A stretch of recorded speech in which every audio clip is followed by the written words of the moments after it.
Hello and very warm welcome dear aspirants in NCERT MCQs दुनिया।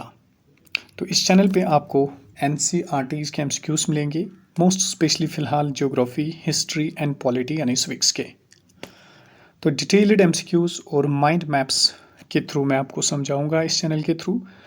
तो अगर आप चैनल पे नए हैं, चैनल को सब्सक्राइब कीजिए, वीडियो को ज़रूर दूसरों के साथ शेयर कीजिए और लाइक पसंद आई तो लाइक करना ना भूलिएगा। सो आज हम पॉलिटी को स्टार्ट करते हैं यानी सिविक्स को, chapter number 1 understanding diversity. So question number 1 है, in which city of India is Jallianwala Bagh. Jallianwala Bagh किस सिटी में है इंडिया के? तो सबसे पहले हम समझेंगे जलियांवाला बाग क्यों हिस्ट्री में फेमस है। तो 1919 में यहाँ पे एक मैसेकर हुआ जो कि ब्रिटिश के एक जनरल डायर ने करवाया, यानी गोलियां चलवाई आम लोगों पे। इसमें काफ़ी लोग मारे गए, जिसकी वजह से ये जलियांवाला बाग फेमस है। तो जलियांवाला बाग सिचुएटेड है अमृतसर यानी पंजाब में। तो question number 2, feeling of togetherness और oneness towards one's own country, यानी फीलिंग ये रखना कि कंट्री जो है ये वननेस पे बुनियाद रखती है और टुगेदरनेस पे, यानी सारे लोग एक है कंट्री के, उसको क्या कहते हैं? तो उसको कहते हैं सिंपली नेशनल इंटीग्रेशन। यानी नेशनल इंटीग्रेशन का मतलब ये होता है कि कंट्री को ऐसी फीलिंग रखना कंट्री के बारे में कि हम सब एक है, या टुगेदरनेस और oneness towards one's own country की सारी कंट्री एक है, सारी कंट्री सबों की है, कोई माइनॉरिटी हो या कोई मेजॉरिटी हो, हर एक इसी कंट्री से ताल्लुक़ रखता है। यानी अपनी कंट्री के बारे में ये सोच रखना कि कंट्री में सब एक जैसे हैं, तो उसको हम कहते हैं नेशनल इंटीग्रेशन। क्वेश्चन नंबर 3 है, हु कंपोज्ड नेशनल एंथम। तो किसने नेशनल एंथम ने, यानी नेशनल एंथम का मतलब होता है जन गण मन अधिनायक भारत भाग्य, तो वो कंपोज किया है रविंद्रनाथ टैगोर ने। तो रविंद्रनाथ टैगोर पहला इंसान था इंडिया का जिसको नोबेल प्राइज मिला। तो इसके बाद क्वेश्चन नंबर 4 है, on which source do the people of Ladakh depend for drinking water. कहते हैं कि किस सोर्स पे लद्दाख ऑफ पीपल जो है डिपेंड करते हैं ड्रिंकिंग वाटर, कहाँ से वो हासिल करते हैं? क्या रिवर्स? रिवर्स तो वहाँ पे है नहीं। सीज, समंदर तो लद्दाख में है नहीं, वो तो डेजर्ट है। तो इसका आंसर होगा मेल्टिंग स्नो, क्योंकि वहाँ पे स्नो बहुत ज़्यादा पड़ता है जो फिर समर्स में मेल्ट होता है और वो इसी का पानी पीते हैं। क्वेश्चन नंबर 5 है, which of the following promotes national unity. कौन प्रमोट करता है नेशनल यूनिटी? क्या many festivals, many religions, national festivals या इंटर स्टेट डिस्प्यूट्स? तो इसका राइट आंसर रहेगा नेशनल फेस्टिवल्स। नेशनल फेस्टिवल्स की वजह से एक नेशनल यूनिटी, क्यों?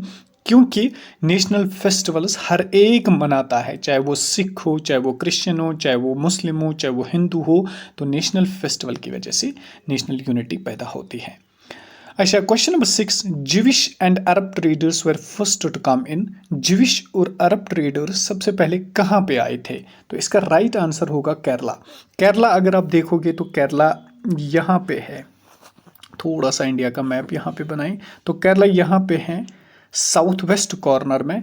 तो यहाँ से फिर लोग आए थे अरेबियन सी में और सबसे पहले केरला पहुँचे थे। अच्छा, क्वेश्चन नंबर 7, विच रीजन या स्टेट प्रोड्यूसेस द पश्मीना वूल। कौन सी स्टेट या कौन सा रीजन है जो पश्मीना वूल प्रोड्यूस करता है? तो ये लद्दाख प्रोड्यूस करता है। वहाँ पे उनकी केल गोट इसको कहते हैं केल गोट। तो केल गोट से पश्मीना निकलता है, फिर वो यहाँ से कश्मीर को सप्लाई करते हैं जहाँ पे पश्मीना शॉल्स वगैरह बनाए जाते हैं। सो question number 8 is, which of the following promote national integration. कहते हैं कि कौन इनमें से नेशनल इंटीग्रेशन को प्रमोट करता है? यानी नेशनल इंटीग्रेशन आपने ऊपर देखा कि किसको कहते हैं, टुगेदरनेस और वननेस की फीलिंग रखना। Constitutional provisions, governmental initiatives, national festivals and symbols, तो सब के सब ये नेशनल इंटीग्रेशन को प्रोड्यूस करते हैं। यानी ये सब के सब दिखाते हैं कि हम सब एक है। क्वेश्चन नंबर 9 क्या है, people tend to migrate to more developed regions is an example of which inequality. कहते हैं कि people tend to migrate, people जो है वो माइग्रेट करते हैं टू मोर डेवलप्ड रीजन्स की तरफ, यानी जो डेवलप्ड रीजन्स होंगे जिनमें बहुत ज़्यादा पैसा होगा, बहुत ज़्यादा टेक्नोलॉजी होगी। Example of which in equality, किस वजह से, मतलब क्यों ये करना चाहते हैं मूवमेंट, इनके इलाके में कौन सी प्रॉब्लम है। तो रीजनल यानी रीजनल इनइक्वालिटी की वजह से। क्वेश्चन नंबर 10 है difference among the people on cultural basis is known as. जो कल्चरल बेसिस पे लोगों की डिफरेंसेस हैं, यानी एक का कल्चर एक है, दूसरे का कल्चर दूसरा है, तो इसका राइट आंसर रहेगा, इसको हम कहते हैं कल्चरल डाइवर्सिटी। क्या कहते हैं? Cultural diversity. क्वेश्चन नंबर 11 है वायर द पश्मीना शाल वोन। कहते हैं कि पश्मीना शाल कहाँ पे वोन किया जाता है। तो मैंने बोला इससे पहले लद्दाख में ये बनता है केलगूट से, फिर वहाँ से लेकर कश्मीर को फॉरवर्ड किया जाता है, तो पश्मीना शाल फिर कश्मीर में बनाया जाता है। होप आपको समझ आता होगा अच्छे से। Question number 12 who coined the phrase unity in diversity. बहुत ही बेहतरीन क्वेश्चन है। तो ये यूनिटी इन डाइवर्सिटी किसने कॉइन की? तो इसका राइट आंसर होगा जवाहरलाल नेहरू। तो जवाहरलाल नेहरू ने एक बुक लिखी है जिसका नाम है डिस्कवरी ऑफ इंडिया। तो उसी में उसने इंडिया की यूनिटी के बारे में बात की कि इंडिया एक डाइवर्स कंट्री है, इसमें बहुत सारे मज़ाहिब के लोग रहते हैं, बहुत सारे कल्चर्स को फॉलो किया जाता है, लेकिन इसके बाद भी हम ब्रिटिशर्स के खिलाफ यूनाइट होकर खड़े हो गए। इसके बाद क्वेश्चन नंबर 13 है व्हाट इज़ डीजोस। डीजोस क्या है? ये एक टाइप ऑफ याक काउ है लद्दाख में, इसको डीजोस कहते हैं। अच्छा, क्वेश्चन नंबर 14 क्या है? When people does not have equal resources और अपॉर्चुनिटीज इज नोन एज। उसको क्या कहते हैं? उसको कहते हैं इनइक्वालिटी। मतलब जब एक के पास पैसे होंगे दूसरे के पास नहीं होंगे तो इससे इनइक्वालिटी पैदा हो जाती है, यानी दोनों लोग सेम नहीं होते। Question number 15 name the religion which reached Tibet while Ladakh. तो इसका राइट आंसर होगा बुद्धिज्म। तिब्बत पहुंचा लद्दाख से, कौन? लद्दाख से बुद्धिज्म पहुंचा। लद्दाख को कहते हैं लिटिल तिब्बत। क्या कहते हैं? लद्दाख को लिटिल तिब्बत कहते हैं। क्वेश्चन नंबर 16 है digest languages have been given official language in our constitution. तो 22 ऑफिशियल कॉन्स्टिट्यूशन में लैंग्वेजेस मौजूद है अभी तक इंडिया के। Question number 17 name the state located in south west corner of India. तो इसका राइट आंसर होगा केरला साउथ वेस्ट में इंडिया के हैं। अच्छा, इसके बाद क्वेश्चन नंबर 18 क्या कहता है? क्वेश्चन नंबर 18 कहता है कि who wrote the travelogue in which the writer described the lives of Muslims. तो इसको इब्न बतूता ने लिखा है और उन्होंने मुस्लिम्स के बारे में कहा कि वो बेहतरीन सिचुएशन में थे वहाँ पे। Question number 19 who wrote discovery of India. तो ऊपर मैंने बोला डिस्कवरी ऑफ इंडिया लिखी है जवाहरलाल नेहरू ने। So question number 20 India has a wide range of cultures because of which of the following। कहते हैं कि इंडिया के wide range of cultures है, किस रीज़न से? As it was ruled by different people, as it is an old country, large country, none of the above। तो right answer होगा बहुत सारे लोगों ने इस पे रूल किया तभी जाके इस पे कल्चर, बहुत वाइड रेंज ऑफ कल्चर्स वजूद में आ गए। इसके बाद है question number 21 the utensils used for frying चीना वाला आर कॉल्ड। उनको क्या कहते हैं? तो उनको राइट आंसर होगा चैप्टर में चीना चट्टी उनको कहा जाता है।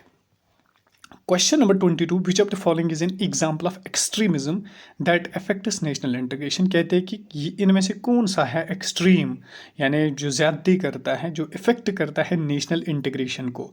Naxalite movement and moist movement, दोनों इसके राइट आंसर होगी क्योंकि ये ऐसे मूवमेंट्स है जो नेशनल इंटीग्रेशन को नुकसान पहुंचा सकती है।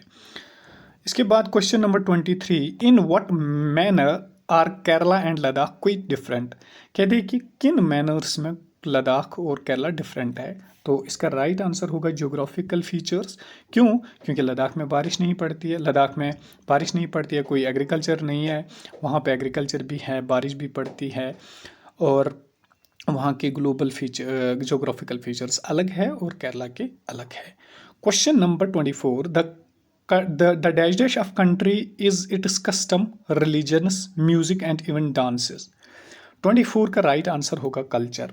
जो कल्चर होगा किसी कंट्री का, इनको कस्टम्स, रिलीजन्स या म्यूजिक या डांस, इन सबको कल्चर कहा जाता है। Question number 25, which is the major product grown in Kerala.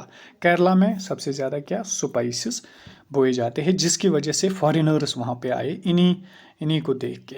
अच्छा, question number 26, while the British ruled India, women and men from different regions cultural faith came together for.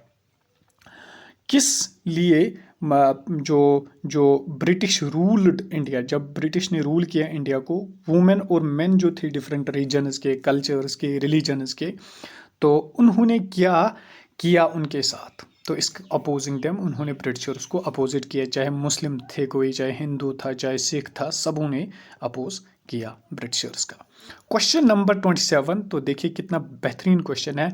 Ladakh is called as, इसको लद्दाख को कहते हैं little Tibet. Cold desert नहीं, sorry, इसका right answer होगा cold desert भी, यानी बोथ ऑफ द अबव। क्यों? क्योंकि लद्दाख को हम कहते हैं लिटिल तिब्बत भी और कोल्ड डेजर्ट भी।